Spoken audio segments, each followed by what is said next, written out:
안녕하십니까. 애청자님의 주식자산 가치를 하한가에서 상한가로 만들기 위해 기업의 투자 가치를 열심히 연구하는 정하산 기업가치연구소의 정태범입니다. 이번 시간에는 대박 투자의 길 85회차 방송입니다. 먼저 호랑이해 이민년 새해를 맞이하여 애청자님들 모두 건강하시고 성공 투자하는 한 해가 되시기를 기원드립니다. 아울러 이민년 새해에는 거짓과 위선과 조작의 세력이 물러가고 자유민주주의와 시장경제를 중요시하는 세력이 집권해서 이 땅에 자유와 정의와 공정이 꽃피는 세상을 열어갔으면 좋겠습니다. 그것이 우리들이 성공 투자하는데 훨씬 더 도움이 되리라 생각합니다. 또한 이번 시간에는 연말연시에 보도된 2022년 경기와 국내 증시 전망 관련 뉴스자를 최대한 많이 수집해서 모두 한번 읽어보고 총망라해서 아주 핵심만 간추려 갖고 독자님들한테 소개하는 그런 시간을 갖도록 하겠습니다. 그래서 제목을 2022년 이민년 경기와 국내 증시 전망에 대해서 말씀을 드려보겠습니다. 이번 시간은 기업이라는 특정 기업이라는 나무만 보지 말고 저희가 세상의 흐름과 숲을 보고 그 숲 속에 있는 나무를 관찰하면서 투자에 임하는 것이 훨씬 유리하다는 생각에서 준비해 보았습니다. 모쪼록 애청자님들에게 귀중한 시간이 되었으면 좋겠습니다. 그러면 첫 번째로 2022년 경기 전망, 환율 전망, 그리고 국제 유가와 금값 전망에 대해서 알아보겠습니다. 지금 말씀드리는 내용은 12월 22일자 한국경제신문 A4에서 A5면 또 금년 1월 1일자 한국경제 B1에서 B8면까지 기사 내용 중에서 핵심이 되는 내용을 요약해서 정리해 보았습니다. 작은 1번입니다. 주요국 경제 전망을 먼저 알아보겠습니다. 미국은 4%대의 고성장할 걸로 예상을 했고요. 중국은 성장보다는 안정을 우선시하고 있다. 이렇게 나왔고요. 일본은 성장률을 상향 조정하는 그런 전망이 핵심이었고요. 유럽도 경제 전망을 비교적 낙관하고 있었습니다. 그리고 금년에는 2분기부터 인플레이션 압력이 점차 완화될 걸로 이렇게 예상이 되고 있었습니다. 왜냐하면 원자력 가격이 안정화되고 글로벌 공급망 병목 현상도 완화될 걸로 보기 때문입니다. 또한 미국 FED 금리 인상이 테이퍼링을 한 3월까지 종료하고 5, 6월부터 해서 2회 정도 인상할 걸로 이렇게 예상을 하고 있었습니다. 그러면 세계 경제 성장률은 어떻게 될까요? 약간 둔화될 걸로 보고 있었습니다. GDP 성장률이, 세계 GDP 성장률이 작년에는 5.9%였는데 금년은 한 4.6%로 한 1.3%포인트가 내려앉을 걸로 이렇게 보고 있었습니다. IMF는 4.9%포인트, 또 OECD는 4.5%포인트 이렇게 조금 더 낮춰 잡고 있는 걸 알 수가 있습니다. 그럼 먼저 미국을 보면은 2021년에 이어 올해도 고성장이 예상된다. 그래서 GDP 성장률이 4%대로서 잠재 성장률 2.1%의 한 2배 수준이 될 거다. 이렇게 예측이 되었고요. 그 다음에 유럽은 EC, 그러니까 유럽 연합 집행위원회죠. EC는 GDP 성장률을 4.3% 정도로 예측하며 낙관적인 전망을 내놨습니다. 또 인플레는 점차 둔화되고 물가 상승률은 2.2%에 이를 것이다. 이렇게 예측을 하고 있었고요. 그 다음에 중국은 안정 속 성장을 추구하겠다. 이렇게 밝혔고 시진핑의 그 아젠다가 공동 부유지 않습니까? 함께 잘 살자 이소이죠. 그래서 GDP 성장률을 약 5.5%로 잡고 있었고 상반기에는 낮아지고 하반기에 올라갈 것이다. 이런 패턴이 예상된다. 이렇게 예상을 하고 있었습니다. 그 다음에 우리하고 가까운 나라 일본 정부는 GDP 증가율 예상치를 3.2%로 작년 2.6%보다 0.6%포인트 높여 잡았습니다. 왜 이렇게 높여 잡았냐 하면은 자동차 생산이 회복될 거다. 그리고 개인 소비가 활성화되면서 일식업이나 여행업 중심으로 소비가 회복될 거다. 이렇게 예측을 하고 있었습니다. 근데 크게 보면은 세계 경제 성장률은 둔화될 것이다. 그래갖고 한 4.6% 정도 성장할 것이다. 이렇게 보고 있었고, 미국은 고성장세가 예상된다. 4%대. 그리고 유럽도 4.3% 정도 성장할 것이고, 중국은 5.5% 정도, 일본은 한 3.2% 정도 성장할 것이다. 그래갖고 어느 정도 고성장세를 이어갈 것으로 이렇게 예상을 하고 있었습니다. 그럼 이제 작은 두 번째, 한국 경제에 대해서 큰 흐름을 얘기하면은 수출 회복 흐름이 지속될 거다. 이렇게 얘기를 보고 있었고요. 그래서 내수가 활성화되면 성장 궤도가 정상 복귀하지 않을까. 이렇게 예상을 하고 있었습니다. 우리나라 정부, 기획재정부는 GDP 성장률을 3.1% 정도, 작년에 4%보다는 좀 떨어질 걸로 이렇게 예상을 하고 있었고요. 반면에 한국은행은 3%, 이거보다 낮죠. 그리고 IMF는 3.3%, 그리고 OECD는 3% 정도 성장할 걸로 이렇게 보고 있었습니다. 그리고 소비와 투자와 수출이 모두 증가할 걸로 이렇게 예상을 하고 있었습니다. 그 옆에 그림 보면 각급 기관들마다 한국 경제의 그 GDP 성장률을 예측한 그 그래프가 있으니까 한번 보시면 참고가 될 것 같습니다. 그리고 이렇게 3.1% 성장할 걸로 예상하는 그 이유가 반도체와 설비 투자는 3%가 증가하고 건설 투자는 한 2.2%가 증가하고 수출은 2% 정도 증가할 것이다. 그리고 경상수지 흑자가 2021년은 910억 불이었는데 금년 2022년은 800억 불로 약 110억 불 정도가 감소할 걸로 이렇게 예상을 하고 있었습니다. 또한 소비자 물가 상승률은 2.2%, 한국은행 금리를 한 2번 내지 3번 정도 인상해갖고 연 1.75%까지 높일 가능성이 있다. 이렇게 내다보고 있었습니다. 그 다음 세 번째 중요하죠. 원달러 환율 전망. 환율 전망이 작년 12월에 1190원대에서 금년에는 1200원대로 상승할 걸로 이렇게 예상을 하고 있었습니다.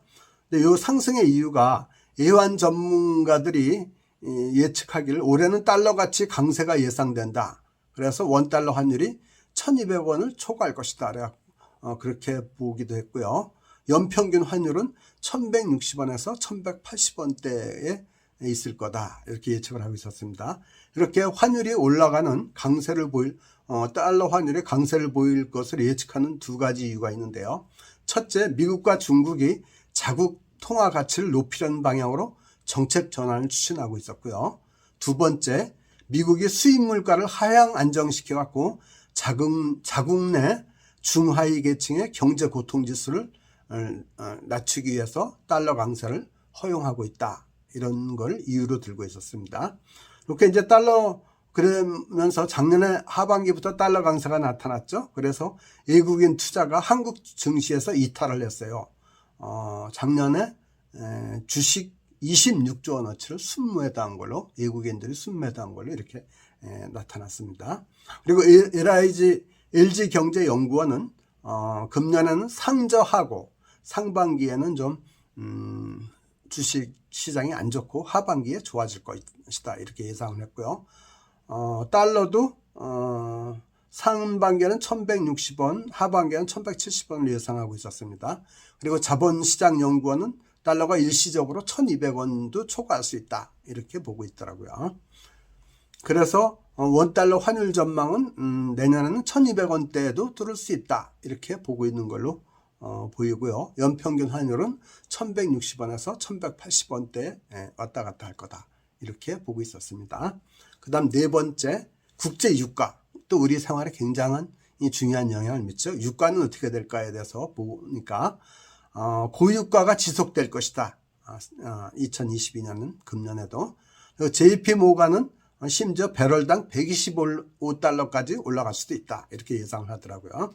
그런데 7개 기간 평균적으로 2022년에 유가는 80달러를 전망하고 있었고요.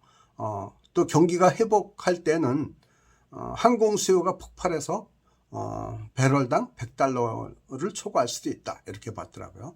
근데 이제 그 유가의 가장 핵심적인 변수는 미국과 이란의 핵 합의 여부가 최대 변수인데, 만약 핵 합의가 복원이 되면 배럴당 6, 70달러에 머물고 이게 불발이 되면 100달러를 넘어갈 것이다. 이렇게 보고 있다.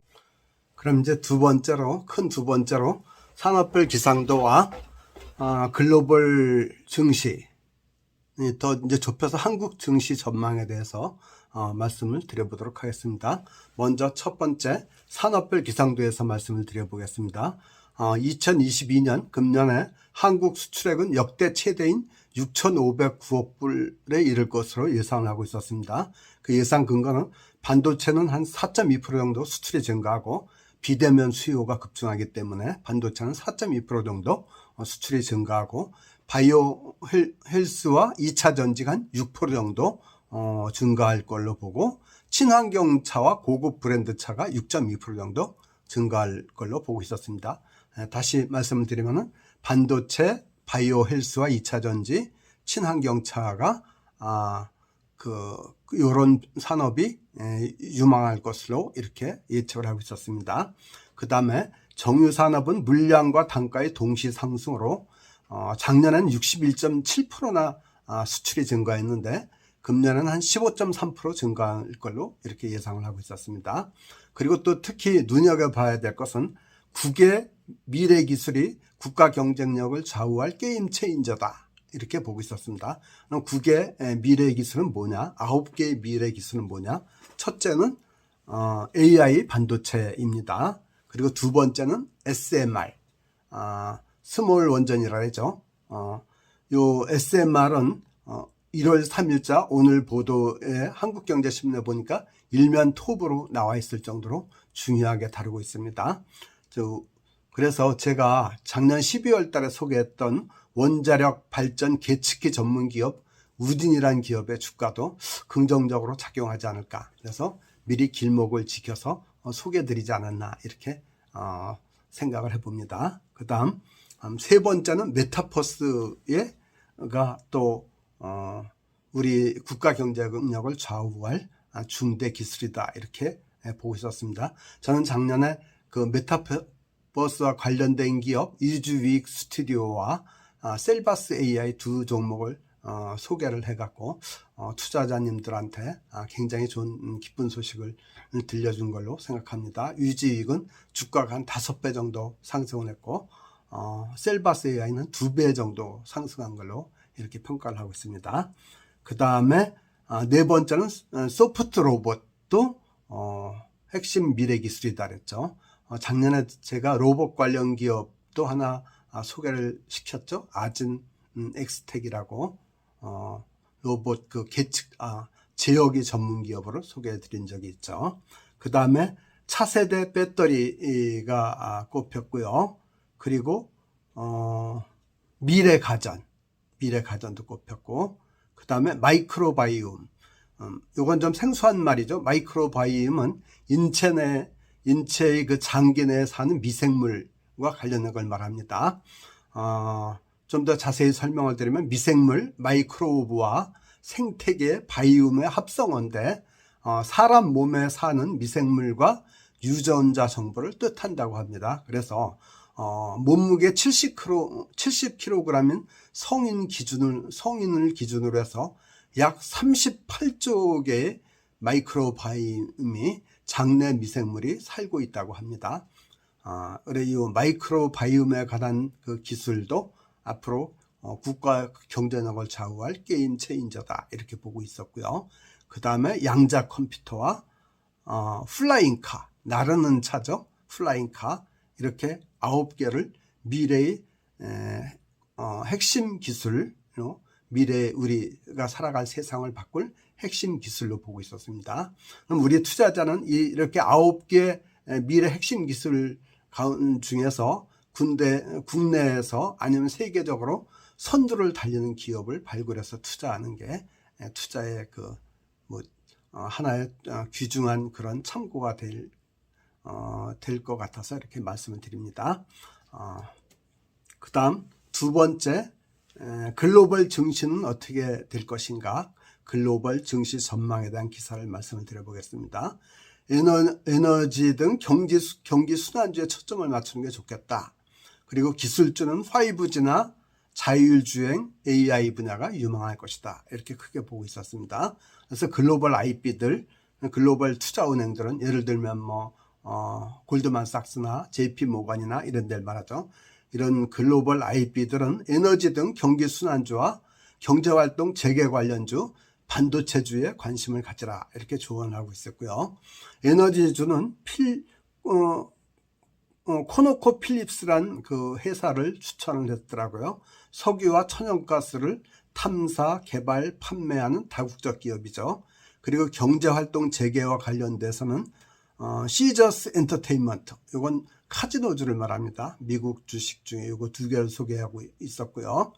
그 다음에 클라우드 서비스와 5G, 자율주행차 등의 산업이 커지면서 반도체주의 수혜가 계속적으로 예상된다라면서 엔비디아를 대표주로 꼽았더라고요. 엔비디아는 왜냐하면 PC 게이밍, 데이터 센터, 자율주행차 시장이 확장되면서 최대 수혜를 볼 것 같고, 게다가 메타버스 협업 플랫폼인 유니버스도 발표를 해서 메타버스 성장에 대한 수혜도 입을 걸로 예상하고 있었기 때문입니다. 그 다음 큰 세 번째, 한국 증시에 대해서는 상저하고를 예상하고 있었고요. 코스피 상단은 3,600 정도까지 오를 것이다. 이렇게 예상을 하고 있었습니다. 그리고 위드 코로나, 친환경, 메타버스주가 유망할 것이다. 이렇게 보고 있는데요. 좀 더 자세히 설명을 드리면은 12개 증권사가 전망하기를 코스피가 금년에는 밑에 하단은 2610, 상단은 3600까지를 예상하고 있었는데, 코스피 상단은 보통 3150에서 3600까지를 보고 있었고, 하단은 2610에서 2900까지 보고 있더라고요. 그러니까 코스피가 떨어지면 2900, 아주 심하게 떨어지면 2600까지 갈 수 있다는 얘기고, 올라가면 조금 올라가면 3150, 그리고 많이 올라가면 3600까지 올라갈 수 있다. 이렇게 예상을 하니까 요거를 한 참고로 삼으면 될 것 같아요. 전문기관들이 이렇게 예측한다라고 다 맞는 건 아니고, 그렇지만 이제 아무것도 모르는 것보다는 등대처럼 이렇게 생각해 보는 게 좋을 것 같습니다. 그리고 최선호주는 위드 코로나 시대가 도래하면 대한항공, 이마트, 호텔신라 이런 데를 보고 있었고요. 반도체주로는 SK하이닉스와 삼성전자를 꼽고 있었고, 메타버스에는 스튜디오 드래곤이 유망할 것이다. 이렇게 보고 있었습니다. 그리고 코스닥 분야에는 코스닥엔 최고 스타는 메타버스 관련 게임주와 콘텐츠주, 그리고 반도체 장비주를 보고 있었습니다. 메타버스에서는 게임주로선 펄어비스를 꼽고 있었고요. 펄어비스는 올해 그 영업이익이 작년보다 816%가 증가할 걸로 예상해서 펄어비스를 최고주로 뽑고 있었고요. 콘텐츠주에는 CJ ENM이나 스튜디오 드래곤을 꼽고 있었습니다. 그리고 반도체 장비주로는 리노공업. 리노공업은 반도체 검사용 소켓 및 핀과 관련해서 독보적인 기술력을 보유하고 있는 기업이죠. 이 리노공업을 제가 2020년도에 소개를 드린 적이 있는데, 그때에 비해서 지금 주가가 한 3배 정도 오른 걸로 이렇게 보고 있습니다. 그리고 원익 IPS, 동진 세미컴 이런 기업을 최고의 주식으로 꼽았습니다. 마지막 네 번째, 올해 국내 증시에 영향을 줄 최대 변수가 대통령 선거가 3월 9일 날 있죠. 요걸 꼽고 있었고요. 그 다음 지방선거는 6월 달에 있죠. 이 정치적인 행사가 이 두 개가 있습니다. 특히 대통령 선거가 굉장히 중요한 영향을 미칠 거라고 봅니다. 그러니까 자유민주주의 시장경제를 중시하는 세력이 집권하느냐, 아니면 사회주의를 중시하는 세력이 집권하느냐에 따라서 우리나라 경제가 크게 향방을 가를 것으로 이렇게 보고 있습니다. 그 다음에 미국 중간선거가 11월 달에 있죠. 그리고 중국의 20차 당대회가 하반기에 있습니다. 이런 네 개의 그 중요한 정치 행사도 투자자들이 꼭 알고 그 흐름을 관찰해야 될 중요 이슈라고 생각합니다. 오늘 제가 준비한 내용은 여기까지고요. 지금까지 준비한 내용이 도움이 되셨다면 좋아요, 댓글, 그리고 구독을 부탁드립니다. 귀한 시간 내주셔서 끝까지 애청해 주시면 깊이 감사드립니다. 감사합니다. 부디 성공하는 투자자의 한 해가 되시기 바랍니다. 성투하는 한 해가 되시기 바랍니다.